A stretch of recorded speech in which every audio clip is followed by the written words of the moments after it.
Bonjour à tous et bienvenue dans l'invité du jour. Aujourd'hui, nous allons faire un point sur le secours populaire du département du Var avec mon invité Olivier Masini. Voilà, nous allons faire un point sur les besoins du secours populaire et puis également sur le don action. C'est la nouvelle campagne qui sera en ligne bientôt pour le secours populaire. Olivier Masini, bonjour. Bonjour. Bienvenue dans l'invité du jour, je suis ravie de vous recevoir.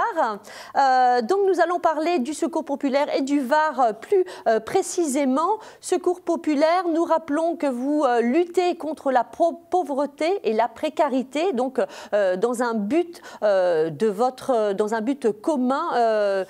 Dans le Var, pour vous, et puis évidemment jusqu'au bout du monde, c'est important de le rappeler. Je voulais savoir, première question, avec cette crise sanitaire, comment ça se passe? Est-ce que vous avez de plus en plus de demandes de personnes?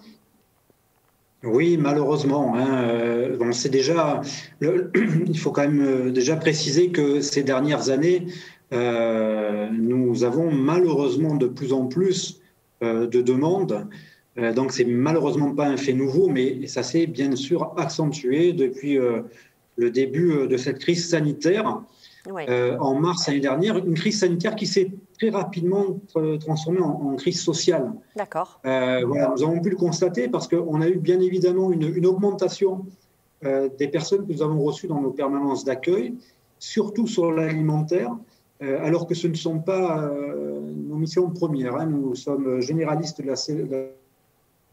Il n'y a pas que l'alimentaire au niveau du secours populaire. Et donc, on a évidemment dû faire face à cette crise. Et ce qui est surtout impressionnant, c'est que sur le nombre de personnes que nous avons reçues, et d'une manière générale au niveau national, 45% environ étaient des nouveaux profils, donc c'est-à-dire des personnes que nous ne connaissions pas, qui n'étaient jamais venues au secours populaire. Et ces personnes-là, elles ne sont pas venues à la fin du premier confinement, mais dès le mois de mars. Donc on a vu très rapidement que dès qu'on a été en difficulté, ou perte d'emploi ou même chômage partiel, ça veut dire que derrière, on bascule malheureusement de l'autre côté. Beaucoup plus de jeunes également, de jeunes familles ou de parents seuls. Qu'est-ce que vous avez constaté? Alors, on a un phénomène depuis plusieurs années où on a dans nos permanences d'accueil aussi de jeunes retraités. D'accord. Donc, je dis ça parce que malheureusement, nous le constatons, la situation aujourd'hui économique fait que beaucoup de pensions sont des pensions de retraite à 3 chiffres. Oui. Et du coup, on a l'autre pendant aussi, c'est-à-dire que nous accueillons plus de jeunes et de jeunes salariés, jeunes étudiants salariés, parce que la passerelle qui pouvait se faire entre générations, c'est-à-dire l'aide qu'il pouvait y avoir de temps en temps des parents ou autres, ne peut malheureusement par moment plus se faire. Donc c'est pour ça que nous avons un petit peu tous les panels, mais on va dire une augmentation en tout cas des personnes, des jeunes retraités et de l'autre côté d'étudiants, de jeunes salariés. Alors, vous l'avez dit, effectivement, pas qu'une aide alimentaire, une aide de proximité, une aide sociale. Quels sont vos champs d'action, justement, au quotidien? Alors, ils sont très larges parce que quand on vient au secours populaire, on est orienté par un travailleur social, on ne se soustrait pas aux travailleurs sociaux. Il est bien évident qu'une personne qui est en grande difficulté, qui tape à notre porte, on va l'aider de suite. Mais derrière, après une orientation qui va être faite, par exemple, pour une aide alimentaire, nous voyons avec ces personnes-là comment on peut aussi agir pour porter et mettre en mouvement la solidarité sur tout le reste, puisque les inégalités, elles sont aussi au niveau de l'accès à la culture, aux loisirs, au droit aux vacances. On pense bien évidemment aux enfants. Et donc, on fait tout cela quand on les accueille pour montrer véritablement ce qu'est la solidarité, ce qu'elle procure et leur permettre de remettre le pied à l'étrier pour pouvoir redémarrer. Ça veut dire qu'il faut aussi quand même beaucoup de bénévoles parce que voilà, comme les champs d'action sont assez larges, vous êtes combien de bénévoles sur la structure du Var? En sachant qu'il y a pas mal d'antennes un petit peu partout. Oui, on a environ 500 bénévoles sur le département du Var, puisque nous avons 11 antennes et comités un petit peu sur tout le département, donc pour recevoir ces personnes-là. Mais ce qui est surtout d'important, c'est que ce chiffre, il est toujours fluctuant parce que nous créons aussi les conditions pour que les personnes accueillies deviennent elles-mêmes actrices de la solidarité. Alors justement, ça c'est une particularité importante. Oui, vous recevez les gens, ils viennent vous voir et puis vous essayez de les intégrer dans le processus de la solidarité. Tout à fait. Alors, je prends l'exemple à Toulon, nos permanences d'accueil, les bureaux d'accueil, il n'y a pas de bureau, ce sont des tables rondes. Ça veut dire que d'un côté, il n'y a pas celui qui accueille et celui qui reçoit. On discute, on partage ensemble et on crée ces conditions-là. Bien sûr qu'on va répondre d'abord aux priorités et malheureusement, aujourd'hui, nous accueillons des personnes qui sont dans des situations de plus en plus dramatique, on va dire, par moment. Ouais. Mais on crée les conditions pour que toute personne qui vient avec aussi avec une expérience, l'expérience de la vie et derrière beaucoup de choses aussi à apporter. Donc, il y a des personnes qui viennent après nous rejoindre en tant que bénévoles, qui vont nous aider aussi pour pouvoir encadrer les sorties, notamment avec les enfants, etc. Voilà, la solidarité, elle peut être financière, elle est matérielle et puis elle est aussi humaine. Effectivement, c'est important et puis ça permet à chacun effectivement d'avoir peut-être une lumière qui s'allume aussi. On peut avoir besoin d'une aide alimentaire et puis on peut aider les autres. Ça, c'est quand même très très important, surtout dans ce contexte qui est si compliqué. Exactement. Et l'image de la lumière, c'est bien ça. Ça me fait penser à cette citation de Nelson Mandela. En regardant, en allumant notre lumière, on donne la possibilité, notre étincelle, on donne la possibilité aux autres d'en faire autant.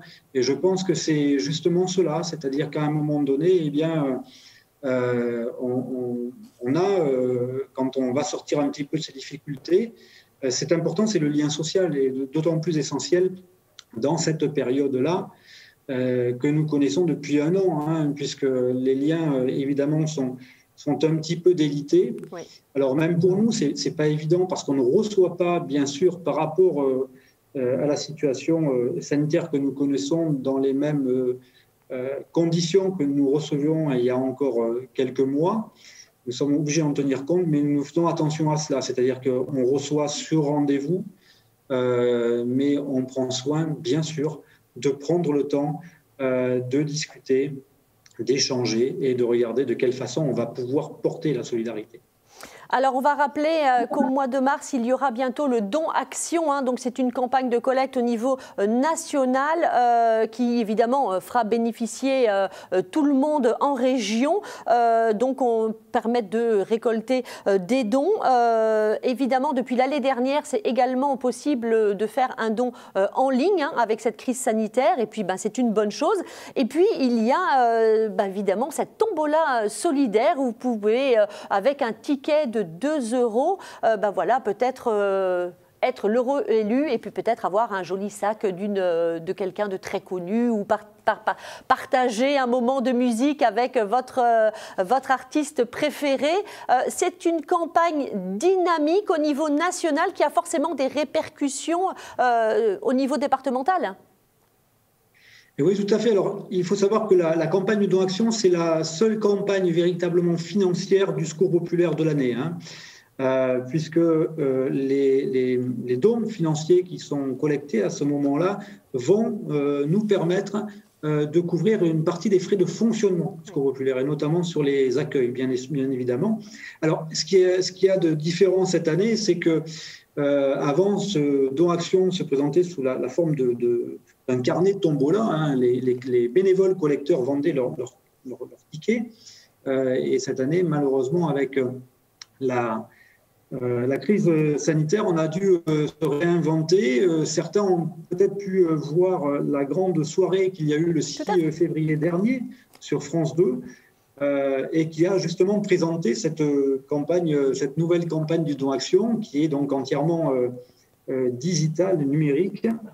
Et pour l'achat d'un ticket don d'une valeur de 2 €, on peut en effet participer à une tombola où on a énormément de parrains et marraines qui nous ont rejoints. Il y a plus de 100. Il y a, je crois, 110 lots en tout à gagner. Donc, ça diffère un petit peu. C'est qu'il faut tout d'abord contacter un collecteur bénévole. Alors, ça peut se faire, hein, je pense, pour le Var, en passant par notre page Facebook, Secours populaire du Var, et on mettra en lien. C'est-à-dire qu'on a besoin d'un numéro de téléphone et après, derrière, le paiement du don est sécurisé par un multiple. On choisit un don avec un multiple de 2 pour la valeur du ticket don. Et puis après, on va recevoir un SMS de confirmation pour pouvoir choisir justement les lots des parrains et marraines. Alors cette année, il y a beaucoup de choses. Hein. Ça va de la guitare de Mathieu Chédid. Ah oui. Derrière, par des places de concert privées de Francis Cabrel, énormément de gens du milieu du spectacle, de la culture, des dessins dédicacés de Riyad Satouf. Enfin voilà, donc et je les en remercie, ils sont très nombreux à avoir participé. Ils étaient très nombreux d'ailleurs à cette grande soirée le 6 février dernier, qui a permis déjà, et bien évidemment, de collecter de nombreux dons. Évidemment, voilà, c'est vrai qu'en plus que c'est une campagne voilà, ludique et puis c'est important parce que tout ce qu'on peut faire et parler du secours populaire est forcément intéressante au niveau national ou qui revient évidemment au niveau du département. Vous avez des prochaines actions que vous allez pouvoir quand même mettre en œuvre ou pas avec cette crise ? C'est bien sûr compliqué. Hein. Ouais. Nous avons, normalement, on est toujours hors les murs, puisque, vous le disiez justement tout à l'heure, hein, le secours populaire, ce n'est pas non plus le secours populaire, c'est le secours populaire français, mais nous venons en aide aussi sur toutes les formes d'urgence, qu'elles soient en France, en Europe ou dans le monde.